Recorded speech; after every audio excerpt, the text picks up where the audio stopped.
Deb, thanks for having me. Thanks for coming. This is a great introduction, that sign, by the way, isn't it? And this is where it all started. You know, Kevin Law, who runs LIPA, was especially helpful to the town of East Hampton during the spring storm at the end of July, when they sent out 23 tree cutters and probably close to 150 people out here to help in that spring storm. We had an emergency operations center on that. And then when they saw Earl and were tracking Earl, we had a long-term arrangement with LIPA that basically allowed us to stage vehicles near the East Hampton Airport, as a matter of fact, on the property of the East Hampton Airport, which then was just selfishly just greatly beneficial to us in case of an emergency, where they could be right on the scene, especially when you get places that have delicate power systems like Montauk, you know, which is 17 miles away. So the fact that LIPA sent out over 350 vehicles to stage for Earl, and what they thought at that time, and what we all thought at that time, was a very delicate, precarious major hurricane. I just want to be really, really thankful to the Long Island Power And the Authority. 350 vehicles and about 1,500 crewmen. 1,500 crewmen, which you probably recognize when you shot this. I'd like to know how you got in there to shoot this I film. had really cute boots on. You did? Uh-huh. Yeah, that'll work with 1,500 crewmen, won't it? I think so. I think it did.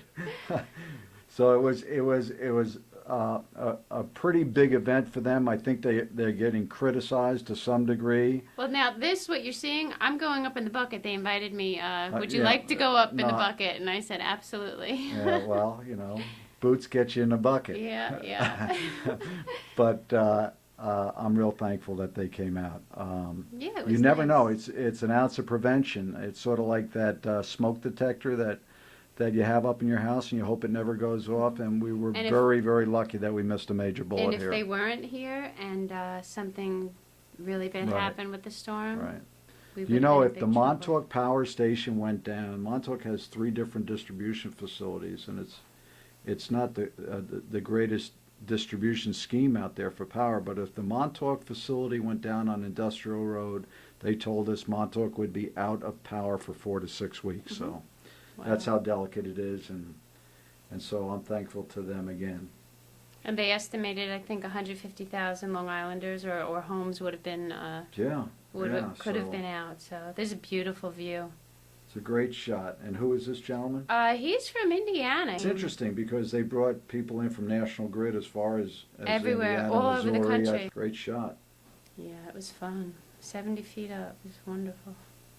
And then you can see, this is one of the executives over there on the other side, and he's... Dueling buckets, is that? Yep, we were doing buckets. He was taking pictures of us. We were taking pictures of him. Great shot.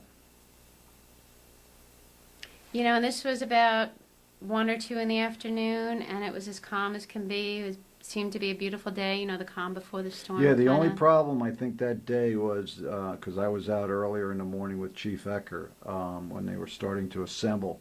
The only part was that the overhead was so low that Right. they couldn't get helicopters up to take the shot. But that's hopefully it's a once in a lifetime shot, that we won't need that again. But in case we do, it's set up in an agreement, and I'll let him talk. Hi, I'm Greg Gore from Chicago, Illinois, General Foreman of the Overhead Division. Came out here to help out National Grid and the Long Island Power Authority for Hurricane Earl.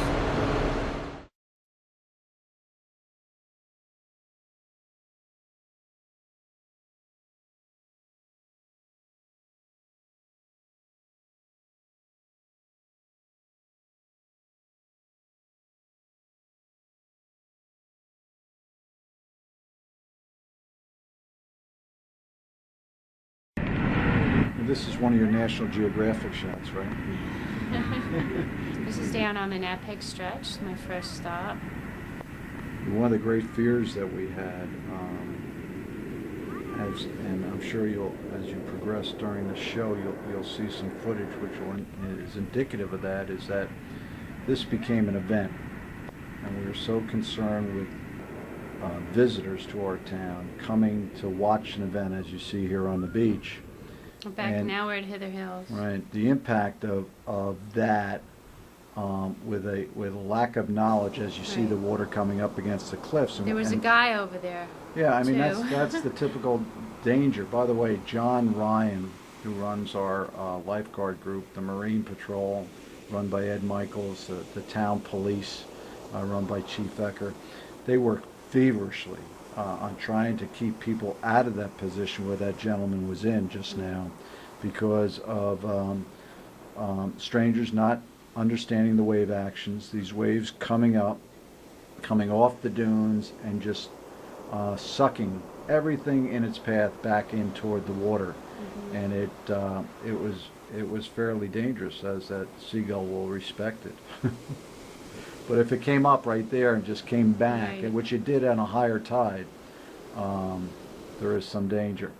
This looks like almost like it's off of Surfside toward not Kirk, but Shadmore, Right. which you start for the first time in this show to see the height of some of these waves that are building up. Yeah, some of them were very big. I You mean, know, I saw some people with their backs to the sea, you know, while people were taking pictures of them. Scary, and that isn't was it? kind of scary. A lot of news vehicles, as you know, were out there. That was kind of interesting. Again, it was an event, and we were lucky to dodge a bullet.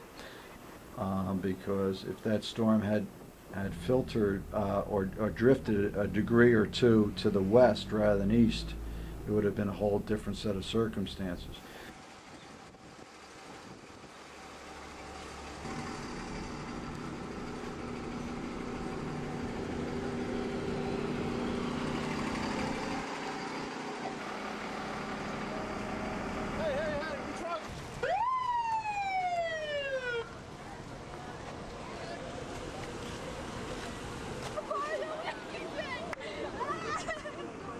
So this is Nick's Beach, and one of the sources South Edison.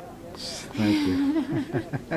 One of the sources of concerns that we had was ingress at a point in downtown Montauk. And that was. And this it. is, yeah, you know, what's great that if you go out about 3 miles into the ocean with a boat one day and look toward downtown Montauk, and then come around the point and go 3 miles out toward Gardiner's Island and look to downtown Montauk, you'll see how low this point is and why we are so concerned with the Fire Island and Montauk Point study that downtown Montauk be studied. This is Ditch Plains. This is Closed off. another similar.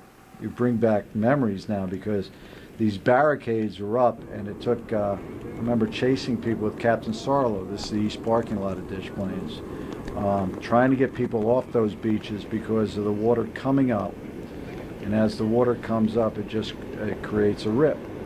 And especially coming up in that narrow.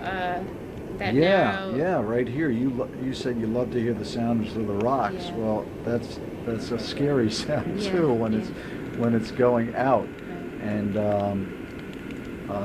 what happens? We were fortunate not to get a lot of rain here because if we had a lot of rain, you'd be seeing not only water coming in, but water trying to escape from the low areas and even causing greater damage. I stayed there for a while because it was really fascinating, that sound.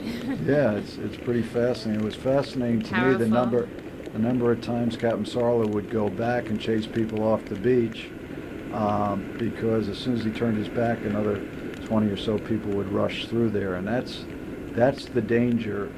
I mean, you're familiar obviously with the waters. You've been out here and you understand what the outdoors are all about, but you have a visiting community when you have a storm that's pre-Labor Day.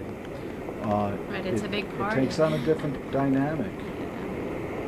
Like you had said, you saw a family with a bunch of children on the Yeah. beach. You advised them to Yeah, bring the kids yeah, to because safety. they weren't aware and they just ignored me, and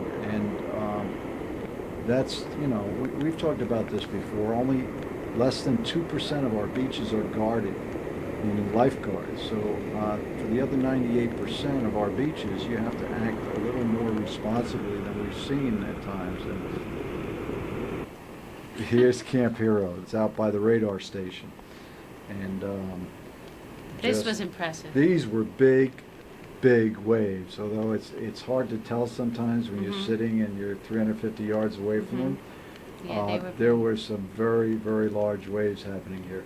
This you probably took in the afternoon, because in the morning, before the winds picked up where they were right now, it was some great surf all along there.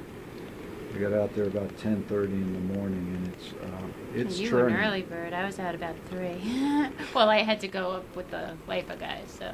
I think I had a Weather Channel interview at like 8:30 in the Wow. morning. We just continued right out look at that one. there. But again, it shows you, how delicate these cliffs are. This is toward the lighthouse, which is certain of our dune structure is sand. This is glacial for the most part, and you'll see great erosion on the cliffs. That's why they have.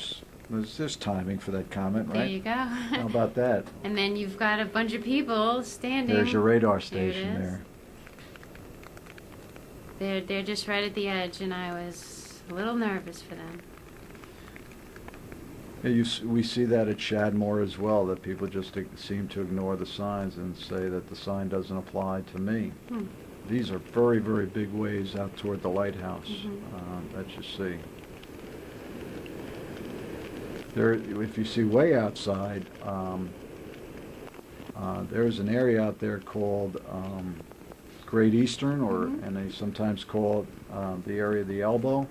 It had to easily have a 40-foot wave breaking on it, Wow. because it's about 26, 27 feet of water there in depth.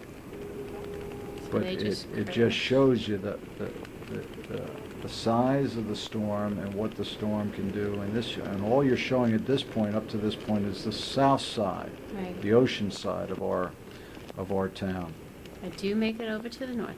You do, and thank God you do, because Isn't that beautiful? it can be as erosive and corrosive over Sure, there. Sure. If Flooding when the and- wind comes from a different direction. Mhm. These are gorgeous pictures. We live in paradise out here. Even in the midst of a storm. You're going to compete with Bruce Brown here for these surfing. The Montauk Lighthouse was commissioned by George Washington, and it's the if you look under Lighthouse, I think it's lighthouse.org. It's the #1 rated lighthouse in the United States Wow. for attractiveness, for its positioning. Look at the size Look at of the those size of these waves. waves outside here. That's what we were talking about. These are huge, huge waves, and this is where the ocean is greeting the Long Island Sound for the first time. So you got two bodies of water that are coming together. I expected to see a bunch of surfers, Well, it's but the lone, well, yeah, the it's lone yeah, beach it's boy. it's you'll see some guys with chutes, Yeah. but Look at this that. guy was saying there's no way I'm Yeah. staying off the rocks. But he looks good, doesn't he? Yeah, sure. Just posing It there. goes- Yeah, exactly. That's all he has to do, Right. wet his hair and then come back up into the There you parking go. lot and say, Say, people will say, how "Whew, was he? Say, it's I was great, stoked, man." man. It's a great bass fishing spots, by the way, what you're looking at now. Yep. You'll see a guy fishing. We got the lone surfer and the There lone he is. fisherman. He's saying, Nobody no, else no. is out Yeah, there. there's the reason why no one Right. else is out there. This is part of the original revetment was done to the light that is in pieces they're worried about compromising. I mean, it's and so the Army Corps is looking at that as well. It's a little controversial at times Sure. because a lot of people think rock structures cause literal drift down shore. Revetments are not as much an issue as groins or Sure. jetties that are going go out into the going out sea, perpendicular, right? But this is fairly dangerous what these people are doing here. You came around that corner, right? When I you were was filming? one of those people. Yeah, I go all the way Very around. dangerous. I was nervous. Shame on you. No, I was nervous and respectful, and I walked pretty fast.